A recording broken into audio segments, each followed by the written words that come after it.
But the publisher's flat copy lies because it turns out that inspirational is being used on the book jacket only in its ad cliche sense, one basically equivalent to heartwarming or feel good or even, God forbid, triumphant. Like all good ad cliches, it manages to suggest everything and mean nothing.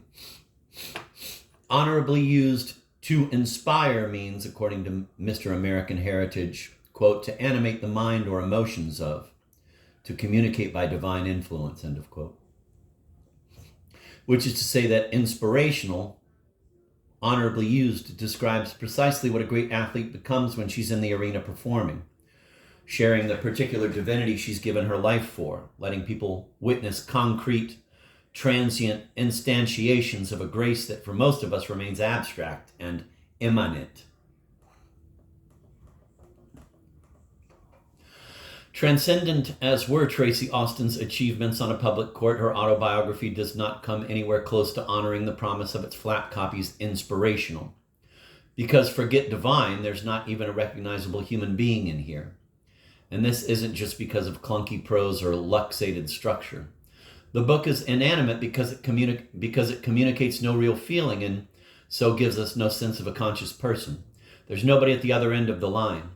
Every emotionally significant moment or event or development gets conveyed in either computeresque staccato or else a prepackaged PR speak whose whole function is, think about it, to deaden feeling. See, for instance, Austin's account of the moment when she has just beaten a world-class adult to win her first professional tournament. Quote, "It was a tough match and I simply outlasted her.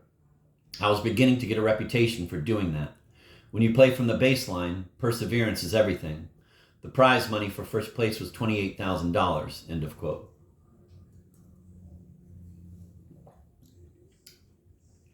Or listen again to her report of how winning her first U.S. Open felt. Quote, "I immediately knew what I had done, which was to win the U.S. Open, and I was thrilled," end of quote. This line haunts me. It's like the whole letdown of the book boiled down into one dead bite.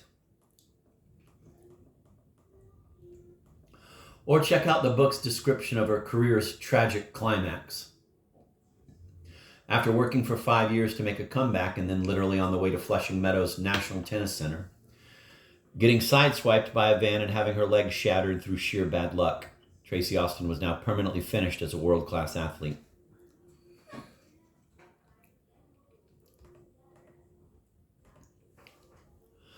And had then to lie for weeks in traction and think about the end of the only life she'd ever known. In Beyond Center Court, Austin's inspirational prose response to this consists of quoting Leo Buscaglia, reporting on her newfound enthusiasm for shopping, and then giving us an excruciating chapter-long list of every celebrity she's ever met.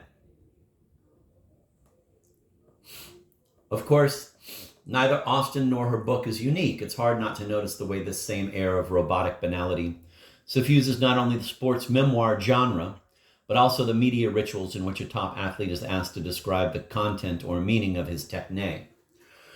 Turn on any post-contest TV interview. Quote, "Kenny, how did it feel to make that sensational game-winning shoestring catch in the end zone with absolutely zero time remaining on the clock?" "Well, Frank, I was just real pleased. I was real happy and also pleased. We've all worked hard and come a long way as a team, and it's always a good feeling to be able to contribute. Mark, you've now homered in your last 8 straight at-bats and lead both leagues in RBIs. Any comment?" "Well, Bob, I'm just trying to take it one pitch at a time. I've been focusing on the fundamentals, and trying to make a contribution. And all of us know we've got to take it one game at a time and hang in there and not look ahead and just basically do the best we can at all times. This stuff is stupefying, yet it also seems to be inevitable, maybe even necessary."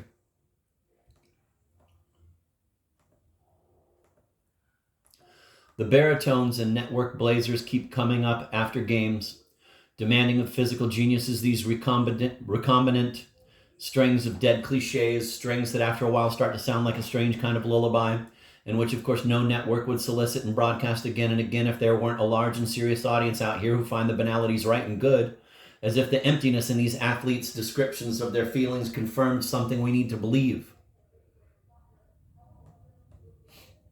All right, so the obvious point. Great athletes usually turn out to be stunningly inarticulate about just those qualities and experiences that constitute their fascination. For me, though, the important question is why this is always so bitterly disappointing and why I keep buying these sports memoirs with expectations that my own experience with the genre should long ago have modified, and why I nearly always feel thwarted and pissed when I finish them. One sort of answer, of course, is that commercial autobiographies like these promise something they cannot deliver: personal and verbal access to an intrinsically public and performative kind of genius. The problem with this answer is that I and the rest of the US book market aren't that stupid. If impossible promises were all there was to it, we'd catch on after a while and it would stop being so profitable for publishers to churn these memoirs out. Maybe what keeps us buying in the face of constant disappointment is some deep compulsion both to experience genius in the concrete and to universalize genius in the abstract.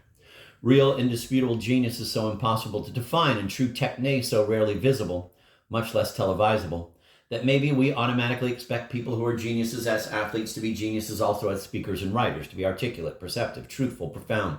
If it's just that we naively expect geniuses in motion to be also geniuses in reflection, then their failure to be that shouldn't really seem any crueler or more disillusioning than Kant's glass jaw or Eliot's inability to hit the curve.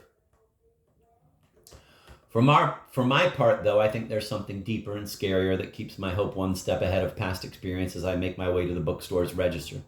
It remains very hard for me to reconcile the vapidity of Austen's narrative mind, on the one hand, with the extraordinary mental powers that are required by world-class tennis on the other. Anyone who buys the idea that great athletes are dim should have a close look at an NFL playbook or at a basketball coach's diagram of a 3-2 zone trap, or at an archival film of Ms. Tracy Austen repeatedly putting a ball in a court's corner at high speed from 78 feet away, with huge sums of money at stake and enormous crowds of people watching her do it. Ever try to concentrate on doing something difficult with a crowd of people watching? Worse, with a crowd of spectators maybe all vocally hoping you fail so that their favorite will beat you? In my own comparatively low-level junior matches before audiences that rarely hit 3 digits, it used to be all I could do to manage my sphincter. I would drive myself crazy, but what if I double fault here and go down a break with all these folks watching? Don't think about it. Yeah, but except if I'm consciously not thinking about it, then doesn't part of me have to think about it in order for me to remember that I'm not supposed to think about it? Shut up, quit thinking about it, and serve the goddamn ball. Except how can I even be talking to myself about not thinking about it unless I'm still aware of what it is I'm talking about, not thinking about? And so on. I'd get divided, paralyzed, as most ungreat athletes do, freeze up, choke, lose our focus, become self-conscious, cease to be wholly present in our wills and choices and movements. It is not an accident that great athletes are often called naturals because they can, in performance, be totally present. They can proceed on instinct and muscle memory and autonomic will, such that agent and action are one. Great athletes can do this even, and for the truly great ones like Borg and Bird and Nicholas and Jordan and Austen especially, under wilting pressure and scrutiny. They can withstand forces of distraction that would break a mind prone to self-conscious fear and two. The real secret behind top athletes' genius then may be as esoteric and obvious and dull and profound as silence itself.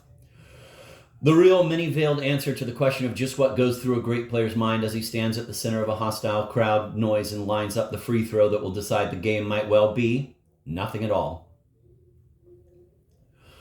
How can great athletes shut off the Lago-like voice of the self? How can they bypass the head and simply and superbly act? How at the critical moment can they invoke for themselves a cliche as trite as one ball at a time, or gotta concentrate here and mean it and then do it? Maybe it's because for top athletes, cliches present themselves not as trite but simply as true, or perhaps not even as declarative expressions with qualities like depth or triteness or falsehood or truth, but as simple imperatives that are either useful or not, and if useful, to be invoked and obeyed, and that's all there is to it. What if, when Tracy Austen writes that after her 1989 car crash, I quickly accepted that there was nothing I could do about it, the statement is not only true, but exhaustively descriptive of the entire acceptance process she went through? Is someone stupid or shallow because she can say to herself that there's nothing she can do about something bad, and so she'd better accept it and thereupon simply accept it with no more interior struggle? Or is that person maybe somehow natively wise and profound, enlightened in the childlike way some saints and monks are enlightened? This is, for me, the real mystery, whether such a person is an idiot or a mystic or both and or neither. The only certainty seems to be that such a person does not produce a very good prose memoir.